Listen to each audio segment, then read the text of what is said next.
समय बदल रहा है।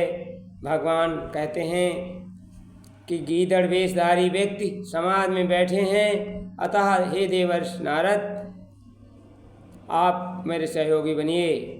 तुम सरीखे संत प्रिय मोरे धरऊ दे नहीं आननियो।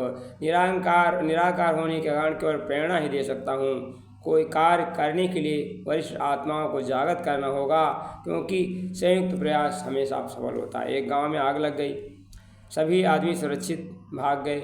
2 वृद्ध थे, ऐसे थे जो भागने से, एक अंधा था, एक पंगा था।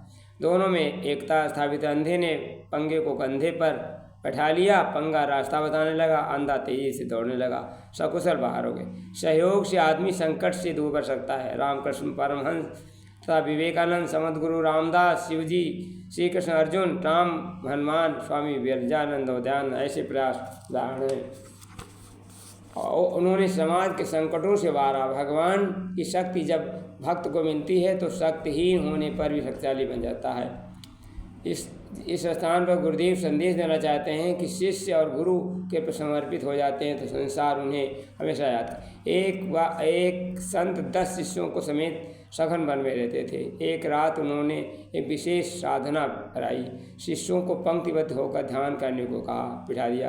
रात के तीसरे और गुरु धीमे से आवाज़ दी, राम।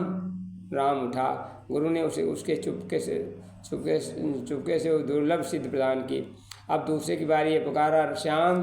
पर श्याम तो सो रहा था। इस बार राम ही आया, दूसरी सिद्धि लेकर चला गया।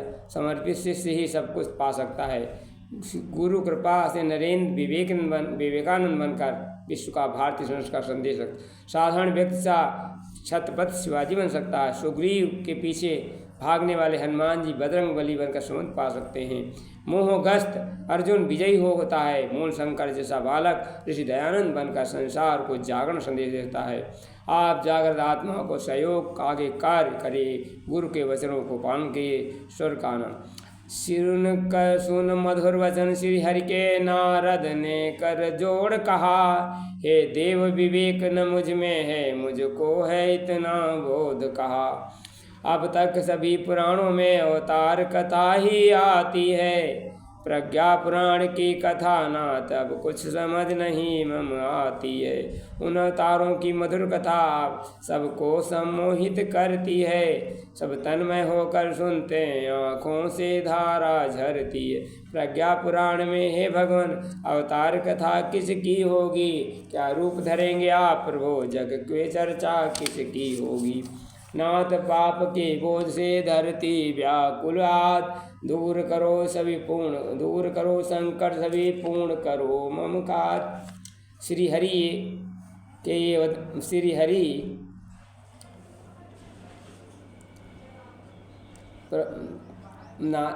नारद के वचन सुनकर भगवान ने कहा,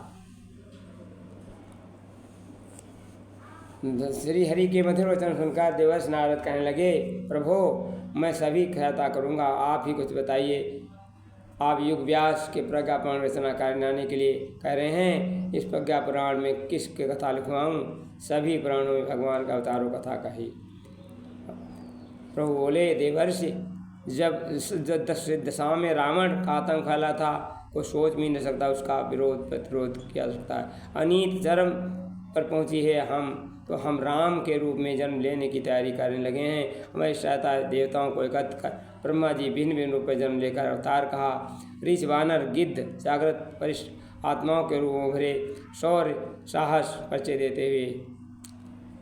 तो इस बार आप अवतार लेने की स्थान नहीं बताऊंगा, क्योंकि द्वापर में मैंने बता दिया था देव की पुत्र बनकर पृथ्वी पर आकर आऊँगा, तो आपने माता देव की वसुदेव को बंदी बनवा दिया था। इसलिए मैं केवल ये बता दूंगा कि एक साधारण ग्राम में साधारण व्यक्ति रूप में जन्म लूँगा। इस बार कोई हाथ आस्तम नहीं होगा, क्योंकि ये सुनकर नारद जी दुखी हृदय नारद जी ने कहा है, प्रभु आप कृपा बताइए आप कहाँ उतारेंगे।